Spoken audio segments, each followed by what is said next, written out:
Hello and welcome. My name is Laura Marecki, and I am presenting an analysis of C.S. Lewis's Adolescence through the scope of Bronfenbrenner's ecological systems theory.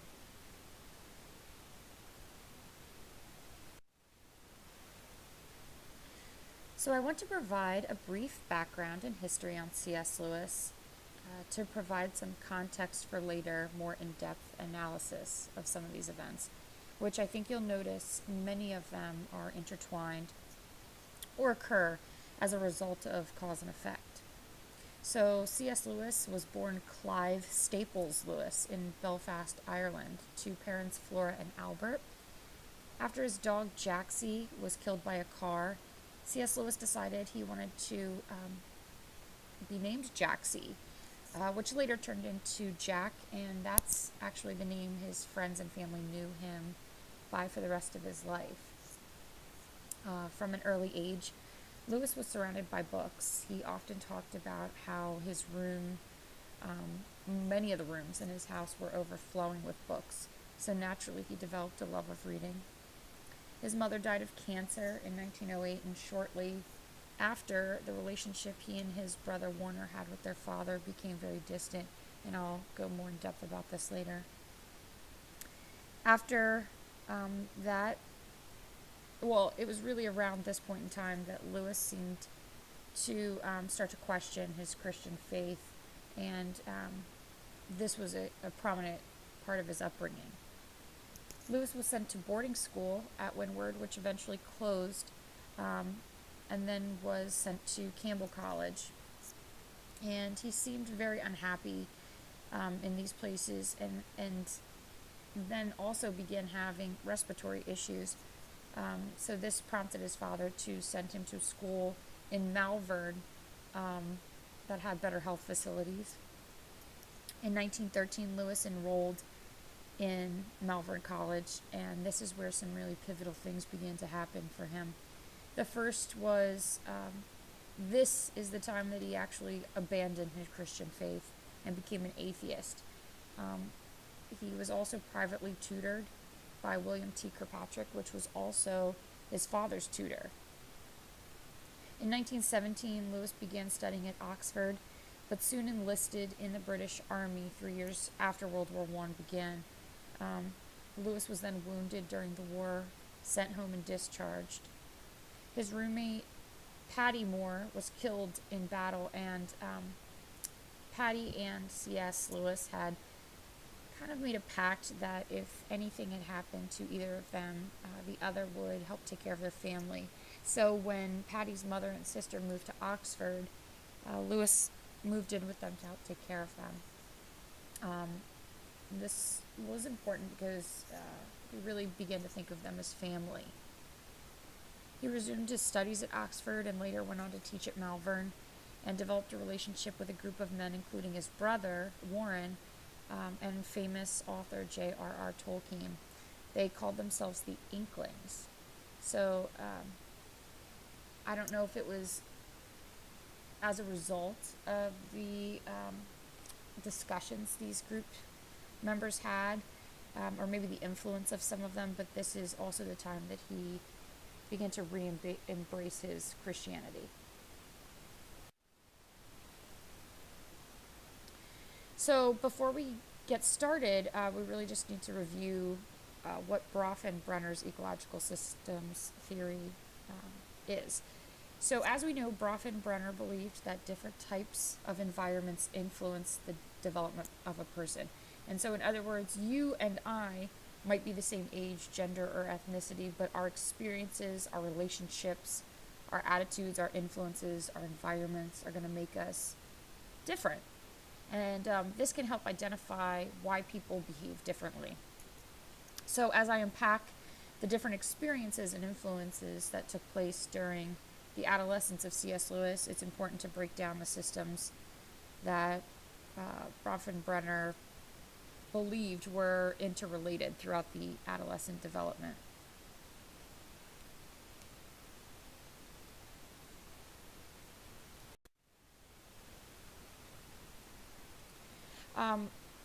So using Bronfenbrenner's ecological systems theory, we're able to take a deeper look to understand how a person's experiences affect the way they act, think, or feel using his process person context time model, also known as PPCT.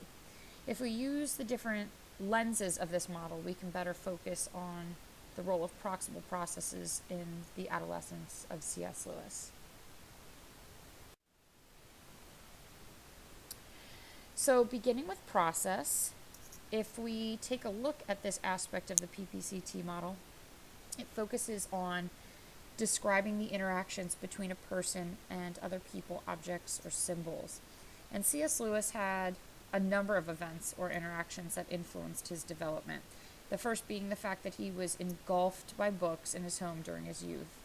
His parents really encouraged the love of reading, and because his environment was overflowing with books, this heavily influenced his thirst for reading, and more importantly, education. Maybe the most profound influence during his adolescence was the death of his mother. Not only did he lose his mother, who really seemed to encourage his playfulness and imagination, but because of her death, his father, who also had lost a number of other family members that year, never really seemed to recover, and their relationship became estranged. So when he lost his mother, in essence, he lost his father as well. He went to a number of different schools during his adolescence, which was probably frustrating for him at first, especially not having the support system he once had. But ultimately, through continued education, formal and informal, he was able to build relationships with different mentors, specifically William T. Kirkpatrick, which I had mentioned earlier was also his father's tutor at one point. Lewis once described Kirkpatrick as a hard satirical atheist who taught me to think. And to that end, he revealed that he was truly indebted to him. His time in the British Army also impacted him, as not only was he wounded, but his roommate died. And had he not experienced this, he would have never developed a relationship with his roommate's mother and sister, which I believe he desperately needed because he lost his mother at such an early age. And he probably ached for a maternal type of relationship, and this kind of filled that void. The Inklings also impacted him, as it's noted that the men in this group helped him to rediscover and re-embrace his Christianity. If we look at the demand characteristics of the person, I mentioned age and gender. So with age, there were a number of events that occurred, especially in C.S. Lewis's adolescence, that really had an effect on him. The first being when he was 10, that's when his mother died, and in essence when he also lost the relationship with his father. When he was 18, that's when he joined the British Army and fought in World War I. When he was 19, he was wounded and discharged. And then 21 is when he was first published in something that was outside of his school magazine. As far as gender goes, I mention this because I believe that because he was male, this actually had an effect on some of the relationships that he was able to build, specifically with the Inklings.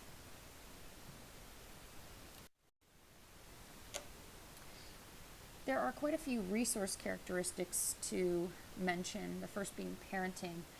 The death of his mother and the estranged relationship that he had with his father quite obviously had an impact on his development, as well as his educational opportunities.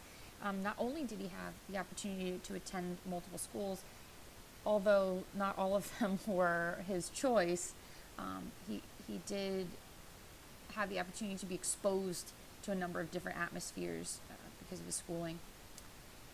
His experience with war, remember he enlisted in the British Army and then fought in World War I. Although his experience was short-term because of his injury and discharge, it still had a lasting impact on him, especially because of the relationships he created. while he was there and after. Religion also plays a huge role. He wavered in his Christian faith throughout his entire life, but it started during his adolescence, and more so with his mother's death.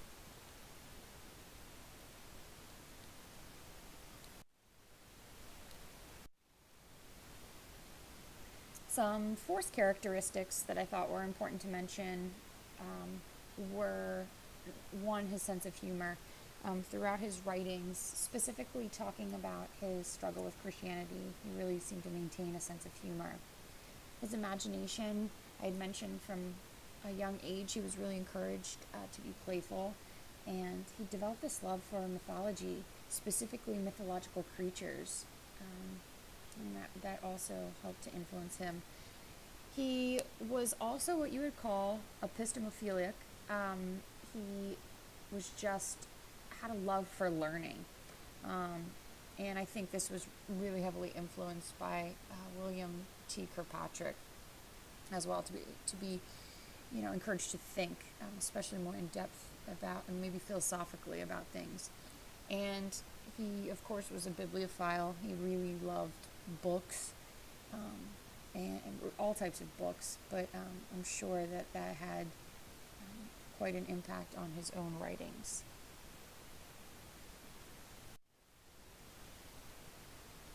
So now moving on to the context part of the PPCT model, I'm going to break down the different systems.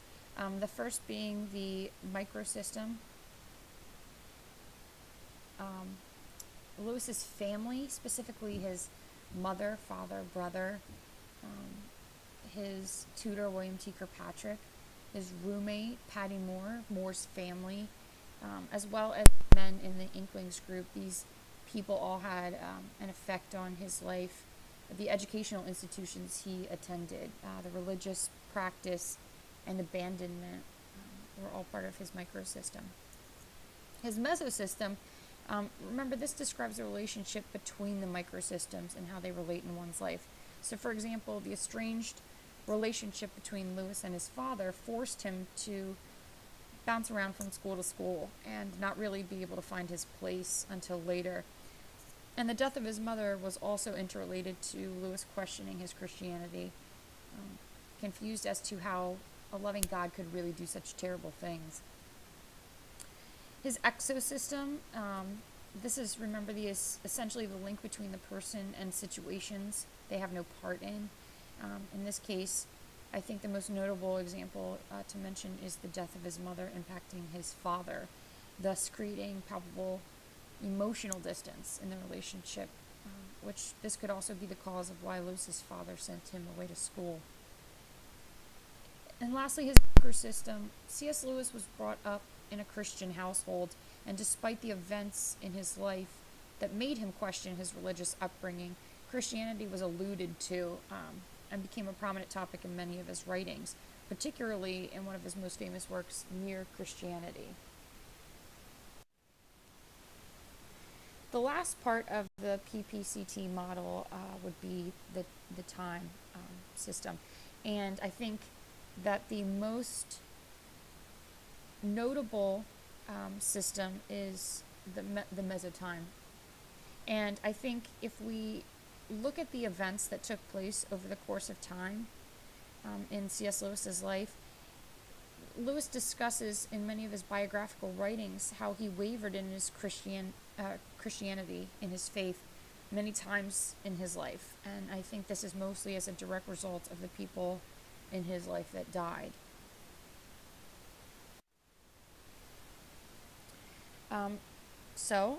Concluding my presentation, I have a couple of final thoughts. As Kelly had mentioned in her presentation on J.R.R. Tolkien, I think he and C.S. Lewis were similar in the fact that they both lost their parents at an early age, which seemed to directly affect them in life. And with C.S. Lewis, there were a number of events that influenced his relationships and created questions about God and Christian faith. So one final question to consider is, does the relationship between an adolescent and his or her parents influence the way that he or she develops? And in C.S. Lewis's case, absolutely. Whether it was in sense of self, in his faith, in his relationships, or his education, C.S. Lewis encountered a number of emotional or spiritual adversities throughout his adolescence. And using Bronfenbrenner's scope, we are really able to take a more concentrated look at how the different systems interacted to influence C.S. Lewis's development. Thank you.